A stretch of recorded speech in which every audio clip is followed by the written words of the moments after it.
The Inquisitors of the Scholae. There are few institutions more vested in the prosperity and survival of mankind than the Scholae of the city-states. Their very creation arose from the self-sacrifice of one individual who beheld the horrors of divinity unchecked and sacrificed his very self to create an incorruptible entity that would stand against the horrors that plague mankind upon Ea. Today the Scholae are the gleaming forefront of mankind's future. The city-states are a gleaming bastion of industry and progress, and their armies are some of the most powerful and disciplined forces on the planet.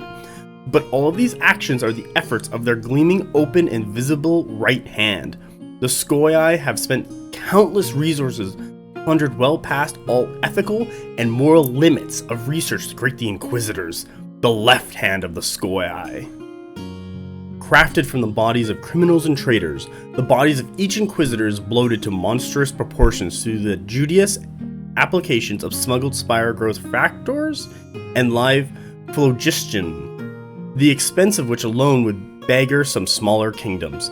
This formidable body is implemented with vicious blades, hydraulic pistons, and mechanized articulations, turning it into a walking siege weapon even as the subject's mind is erased through the combination of assault drugs, pains, painstakingly surgically grafting. The result is an unthinking automaton that exists only to obey the Scholae's directives. But what monster, what horror could have forced the Scholae to plume these monstrous depths? The answer is simple: human curiosity. Early in his career, Polton, founder of the Scholae, caught a glimpse of the power that human ingenuity could unleash and shuddered at the thought of its existence. Humanity's ingenuity, naivety, and greed are fated to combine and unleash forces no sane man would want to exist, before one even factors the presence of an inimical god of death.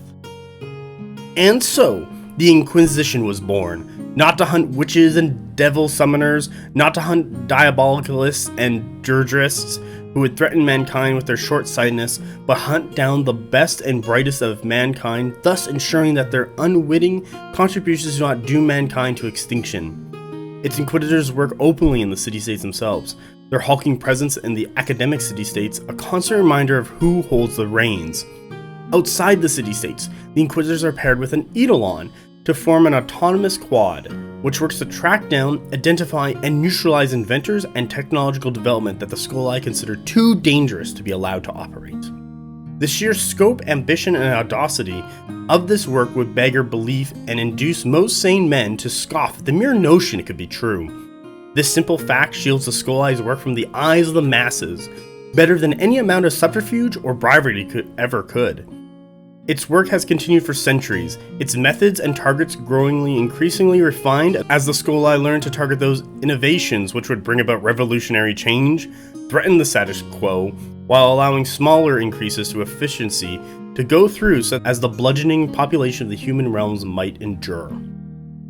In recent years, though, there has been a marked shift in focus of the efforts of the Inquisition, shifting from murder and cohesion to kidnapping and recruitment. The Scholae, it seems, have struck upon a new plan. Aware that all they could do with their original strategies was to delay the inevitable, they have now embarked upon a great work. A project they hope will allow them to subvert not just development of technology across the world of Ea, but the very principles it's based upon.